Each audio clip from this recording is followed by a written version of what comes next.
नमस्कार मंडळी, सगळ्यांना श्री स्वामी समर्थ. तर सगळ्यांना, आपल्या स्वामी भक्तांना आणि आपल्या चॅनलवरच्या सगळ्या सदस्यांना, कुटुंबियांना गुरुपौर्णिमेच्या मंगलमय आणि स्वामीमय शुभेच्छा. तर पूजेच्या सगळ्यात आधी मी सगळी तयारी इथे करून घेतलेली आहे. पंचामृत केलेलं आहे, हळदीचं पाणी तयार केलेलं आहे आणि स्वामींना अभिषेक करायची सगळी तयारी करून ठेवलेली आहे. तर आज पौर्णिमा देखील आहे आणि त्याच्यामुळे आपल्या महालक्ष्मी आईची सेवा असते, कुलदेवीची सेवा असते, श्रीहरी विष्णूंची सेवा असते आणि म्हणूनच मंगल कळश देखील छान असं आज तयार केलेला आहे. तांब्या स्वच्छ करून घेतलेला आहे आणि त्यातलं पाणी बदललेलं आहे आणि जे नारळ असतं ते देखील स्वच्छ करून ठेवलेलं आहे. आणि आता मी उंबरठ्याची पूजा करायला घेतलेली आहे. पौर्णिमेला उंबरठा पूजनाचं महत्त्व फार असतं, कारण आपली लक्ष्मी माता आपल्या उंबरठ्यामधूनच आपल्या घरामध्ये प्रवेश करत असते आणि त्यामुळे उंबरठा पूजन हे खूप महत्त्वाचं असतं. आणि म्हणूनच सगळी पूजा करायच्या अगोदर आपण उंबरठ्याचं पूजन हे नक्कीच करायचं आणि उंबरठ्याबाहेर छान अशी रांगोळी देखील काढायची. धूप आणि दीप दाखवून उंबरठ्याची पूजा करायची. छान असं हळदीचं लेपण लावून घ्यायचं उंबरठ्याला. हळदीचं लेपण कसं लावायचं तर त्याचा व्हिडिओ आपल्या चॅनलवर आलेला आहे आणि त्यामध्ये तुम्हाला सविस्तर अशी माहिती मिळू शकेल, तर तो व्हिडिओ देखील तुम्ही पाहू शकता. तर प्रकाशाकडे, उजेडाकडे आणि असं जे सुशोभीकरण असतं त्याकडे, हळदीच्या लेपणाकडे आपली लक्ष्मी माता आकर्षित होते, प्रभावित होते आणि म्हणूनच तुम्ही रोजच हे हळदीचं लेपण आपल्या उंबरठ्याला केलं तर खूपच छान असं असतं. तर आता दीप प्रज्वलित करून आपल्या देवाऱ्यामध्ये पूजेला आता सुरुवात करत आहे आणि आजची छान अशी पूजा तुम्हाला पाहायला मिळणार आहे. खरं तर असं म्हणतात की स्वर्ग म्हणजे काहीतरी वेगळं असावं, खूप छान असं असावं जे आपल्या कल्पनाशक्तीच्या पलीकडे असावं. पण मला तरी वाटतंय की स्वर्ग हे आपल्या स्वामींमुळे, आपल्या गुरूंमुळे धर्तीवरच अवतरलेलं आहे आणि ते आपल्या घरामध्येच आहे. तर पाहू शकता, स्वर्गापेक्षा काहीच कमी वाटत नाही आहे ना आपल्या घरामध्ये. किती सुंदर आणि प्रसन्न असं वातावरण निर्माण झालेलं आहे, नाही का? तर आता स्वामींचा अभिषेक करायला घेतलेला आहे आणि स्वामींचा अभिषेक करता करता मी एका बाजूला श्रीसूक्त आणि पुरुषसूक्त म्हणत आहे. तुम्हाला जर शक्य होत नसेल तर तुम्ही श्रवण करून देखील अभिषेक करू शकता आणि श्री स्वामी समर्थ मंत्राचा नामस्मरण करून किंवा जप करून तुम्ही हे आपल्या स्वामींचा अभिषेक करू शकता. छान असा फुलांचा देखील मी आज अभिषेक केलेला आहे आपल्या स्वामींना आणि एवढा सुंदर असा दिवस आहे, तर खूप प्रसन्न असं वाटत आहे आणि आज खूप खास असं आहे. म्हणजे हे तेज जे आहे ना, तुम्हाला दिसतंय व्हिडिओमध्ये, आपल्या स्वामींवर सुद्धा किती तेज असं झळकत आहे पहा. तर काहीतरी खास असल्याची ही अनुभूती असते आणि आपल्या ईश्वराचा सुद्धा आपल्याला आशीर्वाद आहे हे यातून बघायला मिळतं. आणि आता स्वामींचं अत्तर वगैरे लावून झालेलं आहे. आज स्वामींना छान असं वस्त्र घालणार आहे मी पिवळ्या रंगाचं आणि एक मुकुट तर नाही घालणार आहे मी, आज टोपी घालणार आहे. तर ती थंडीची जी असते ना, तर ती आहे उलनची. आणि कसं आहे, आता कोकणामध्ये पाऊस तर खूपच आहे आणि थंड तर खूपच आहे आमच्या इथे वातावरण आणि म्हणूनच ही छान अशी टोपी मी स्वामींसाठी घेतलेली आहे. तर आता तुम्हाला ती व्हिडिओमध्ये पाहायला मिळेलच. तर आज एक खास अशी गोष्ट मी करणार आहे आपल्या या छान अशा मंगलमय दिनानिमित्त. खरं तर स्वामींच्या सेवेमध्ये येऊन मला बराच काळ लुटलेला आहे, पण म्हणतात ना, एक विधीनुसार, रीतीनुसार स्वामींना गुरुपद मी दिलं नव्हतं. आणि आता या आध्यात्मिक मार्गामध्ये आल्यानंतर, स्वामींच्या सेवेत आल्यानंतर मला असं प्रकर्षाने वाटायला लागलं की अगदी विधीनुसार आपण स्वामींना गुरुपद द्यायला हवं त्यांचं शिष्यपद तर त्यांनी आपल्याला केव्हाच दिलेलं आहे, म्हणून तर आपण त्यांची सेवा करत आहोत ना. पण आपण त्यांना गुरुपद द्यायलाच हवं. आणि आज गुरुपौर्णिमेच्या दिवशी या मंगलमय मुहूर्तावर हे सगळं करणं म्हणजे किती छान असा योगायोग जुळून आलेला असतो, नाही का. तर आज मी आपल्या स्वामींना तुमच्या सगळ्यांसमोर छान असं गुरुपद देणार आहे. आणि स्वामींवरच सगळी जबाबदारी माझी मी केव्हाच सोडलेली आहे. पण आज गुरुपद देताना मी स्वामींना ते सगळं सांगणार आहे.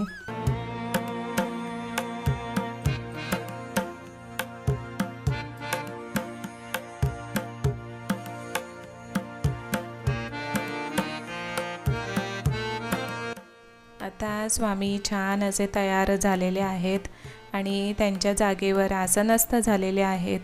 प्रकाशाचा झोत देखील तुम्ही पाहू शकता स्वामींच्या चहूबाजूला आहे आणि त्यामध्ये स्वामी किती तेजोमय असे दिसत आहेत, नाही का. तर स्वामींचं रूप देखील छान असं खुलून आलेलं आहे आज. आणि खरं तर हीच आपल्या पूजेची जी पोचपावती असते ना, ती आपल्याला मिळत असते. आपल्या देवी देवतांच्या मुखावर जे तेज असतं त्याच्यातून आपल्याला समजत असतं की केलेली पूजा आहे ती ईश्वरापर्यंत, आपल्या गुरूंपर्यंत पोहोचलेली आहे. आणि आता मंगल कळश देखील जागेवर त्यांच्या गेलेला आहे.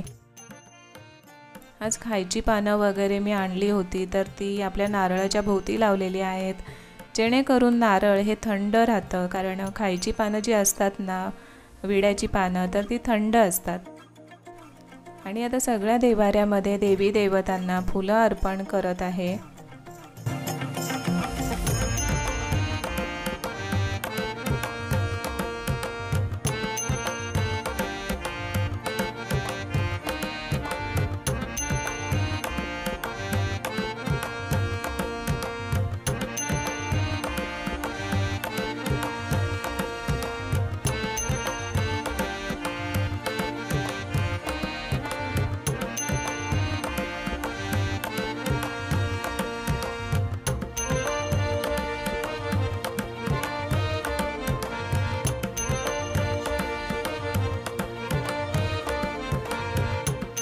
तर सगळी पूजा झाल्यानंतर आता मी स्वामींना गुरुपद देत आहे.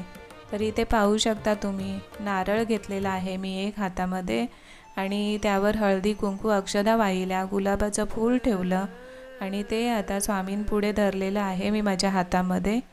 आणि स्वामींना मनापासून प्रार्थना केली की आज गुरुपौर्णिमेच्या दिवशी मी तुमचं गुरुपद तुम्हाला देत आहे. तुम्ही मला माझं शिष्य करा आणि पुढच्या गुरुपौर्णिमेपर्यंत तुमचा आशीर्वाद, तुमचा सहवास, तुमची सोबत सगळं काही माझ्या आयुष्यात राहू दे. माझ्या कुटुंबियांच्या, माझ्या मित्रपरिवाराच्या, नातेवाईकांच्या, या विश्वातल्या सगळ्या जीवांच्या पाठीशी राहू दे, सोबत राहू दे, ही प्रार्थना. आणि आज मी तुमचं गुरुपद तुम्हाला दिलेलं आहे. तर माझा जेवढा काही माझ्या आयुष्याचा कारभार आहे तो तुमच्यावर मी सोपवत आहे. तर ही प्रार्थना तुम्हाला मी करत आहे की यापुढे तुम्ही सगळं काही, माझ्या आयुष्यातलं सगळं काही जे काही असेल ते सगळं काही तुम्हीच बघून घ्या. म्हणजे आजवर तुम्हीच बघत आलात, पण यापुढेही तुम्हीच पहा. आणि गुरुपद स्वामींना देताना एक मंत्रोच्चार करायचा असतो, तो देखील मी केलेला आहे. अकाल मृत्यू हरणम सर्व व्याधी विनाशनम सद्गुरू श्री स्वामी समर्थ महाराज पादोदकम तीर्थ जठरे धारयाम्यम हम शिरसा धारम्यामहम. मानत नाहीर बेनती करते मैं तो हार गैर बेनती करते मैं तो. तर हा मंत्रोच्चार करून आपल्या स्वामींना आपण एक नारळ आणि गुलाबाचं फूल अर्पण करायचं. आणि अशा पद्धतीने मी गुरुपद स्वामींना दिलेलं आहे.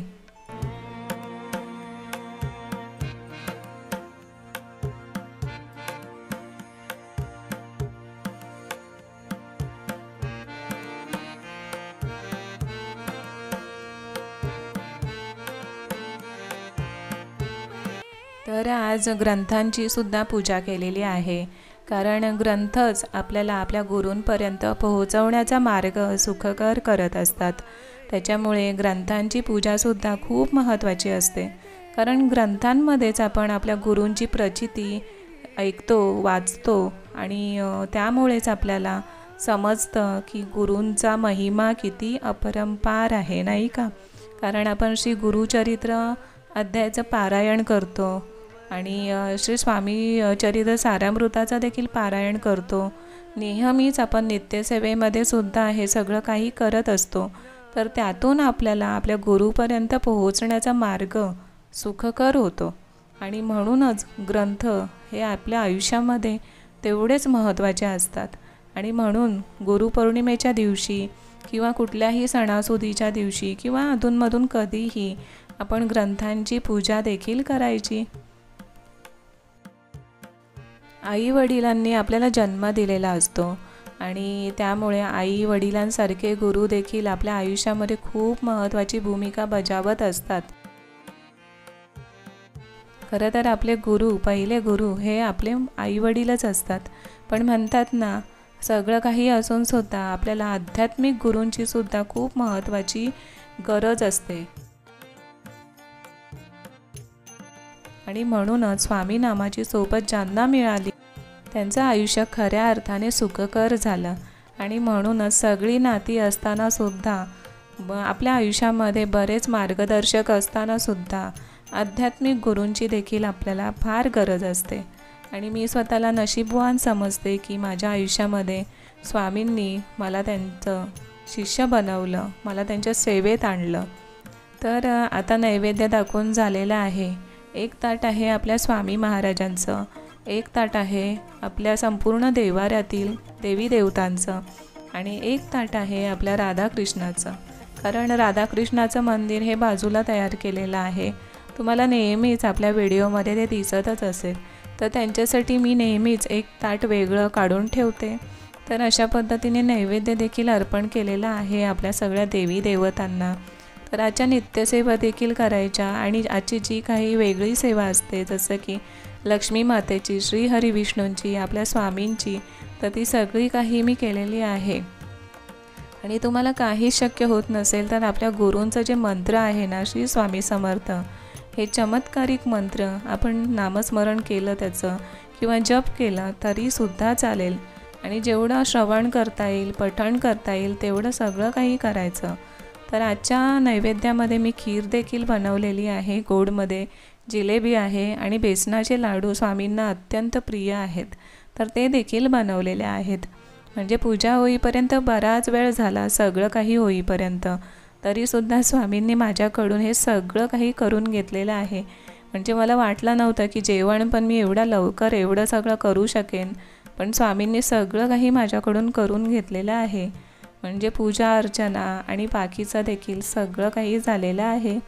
तर म्हणतात ना, एखादा चमत्कारिक दिवस देखील असा येतो आपल्या आयुष्यामध्ये आणि आपल्याला वाटत देखील नाही की आपण असं काही करू शकतो, पण सगळं काही होऊन जातं आपल्याकडून आणि आपला देखील त्याच्यावर विश्वास बसत नाही.